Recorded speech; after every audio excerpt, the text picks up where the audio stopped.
বন্ধুরা, আমি ডক্টর শুভেন্দু মাঝি। আজকে আপনাদের সাথে একটা মজার ব্যাপার আলোচনা করব। কয়েকদিন আগে আমার চেম্বারে একটা বাচ্চা ছেলে এসেছিল। সে বোধহয় 11-12 পড়ে। তার বাবার সাথে এসেছিল। প্রবলেমটা হচ্ছে তার কয়েকদিন আগে পেটে ব্যথা হয় এবং সে তার লোকাল ফিজিশিয়ানের কাছে যায়।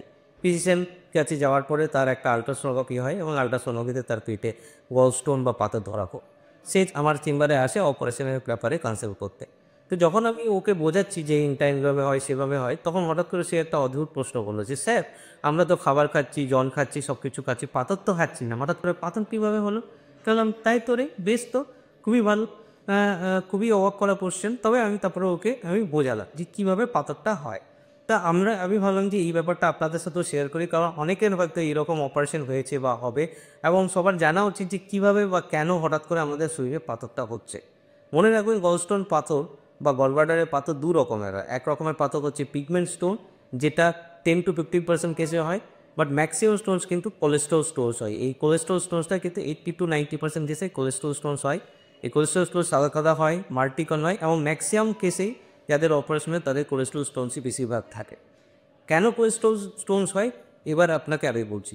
মনে করুন আপনি একটা খাবার খাচ্ছেন, সেই খাবারটা আপনার পাকস্থলিতে যাচ্ছে, সেই পাকস্থলিতে গিয়ে পাকস্থলিতে কিছু এনজাইম দিয়ে ওটা কিছুটা ব্রেকডাউন হয়, 10-15% ব্রেকডাউন। তারপরে খাদ্যনালীর বিভিন্ন পোর্শনে গিয়ে বিভিন্ন রকম এনজাইমেটিক রিয়াকশনে সেই খাবারটা বিভিন্ন রকম ভাগে ভাগ করে। কিছুটা ভাগ হয় ভেঙে যায় লিপিডে বা ফ্যাটে, কিছুটা ভাগ হয় প্রোটিনে, কিছুটা ডাইজেস্ট করে প্রোডাক্টটা হয় কার্বোহাইড্রেট।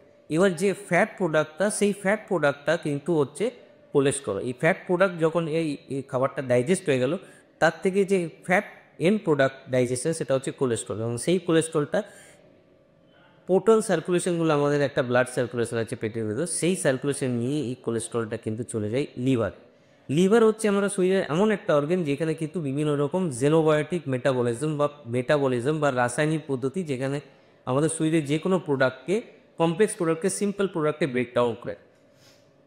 তো এই যে কোলেস্ট্রল বা চর্বি, যেটা আমাদের শরীরে খুব একটা কাজে লাগে না বা আমতো, সেটা কিন্তু লিভারে যেয়ে ভাঙে, এবং লিভারে এটা কিন্তু ভাঙে প্রায় 5টা বা 6টা স্টেপে ভাঙে। এবং এই যখন কোলেস্ট্রলটা ভাঙছে, মানে এই ট্রাইগ্লিসারাইড বা এই কোলেস্ট্রলটা যখন ভাঙছে, বিভিন্ন রকম লিভারের মধ্যে এনজাইম রয়েছে, সেই এনজাইমের মধ্যে দিয়ে ভাঙে, এবং ভাঙার পরেই এটা কিন্তু কিছু প্রোডাক্টস, যার নাম হচ্ছে গ্লুকোরোনাইড, এই গ্লুকোরোনাইড বলে যে প্রোডাক্টটা, এই প্রোডাক্টে ভাঙে, এবং এই প্রোডাক্টটা ভেঙে লিভারের মধ্যে আরও কিছু জিনিস আছে, কিছু সল্ট আছে বা কমপ্লেক্স কিছু কেমিক্যালস আছে, সেই তার সাথে রাসায়নিক ক্রিয়া করে একটা লিকুইড প্রোডাক্ট, ধরে নিন আপনাদের জেল পাবলিকের ধরুন একটা লিকুইড সলিউশনের মতন বেরোয়, সেটাই গিয়ে জমে আমাদের পিত্তথলি বা গলব্লাডারে। পিত্তথলি বা গলব্লাডারটা লিভারের সাথে কানেক্টেড থাকে, এবং এই সেই যে মিশ্রণটা, এই মিশ্রণটাকেই বলি আমরা বাইল বা পিত্তি, যার রং সবুজ থেকে গাঢ় সবুজ হয়।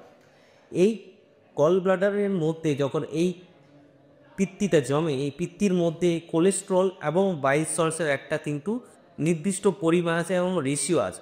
যখনই এই পরিমাণ বা রেশিওটা ডিস্টার্ব হয়ে যায়, তখনই কিন্তু কোলেস্ট্রলটা স্যাচুরেট করতে থাকে বা সেটেল করতে থাকে গলব্লাডারের মধ্যে, এবং ওভার টাইম 1 বছর, 2 বছর, 3 বছরের মধ্যে কিন্তু আস্তে আস্তে আস্তে আস্তে স্যাচুরেট করতে করতে করতে করতে ওখান থেকে কিন্তু পাথর হয়। এটা এই যে প্রসেসটা, এই যে প্রসেসটা কিন্তু অনেক দিন ধরে চলে। কিন্তু কারো যদি ধরুন সুপার এরিড ইনফেকশন থাকে বা এইরকম যদি কোনো ব্যাপার-স্যাপার হয়ে থাকে, তাহলে কিন্তু এই প্রসেসটা কিন্তু ফাস্ট হতে পারে। তাহলে আপনারা বুঝলেন যে হঠাৎ করে আমাদের শরীরের মধ্যে পাথর এবং কোলেস্ট্রল পাথর স্পেসিফিক্যালি কেন হচ্ছে।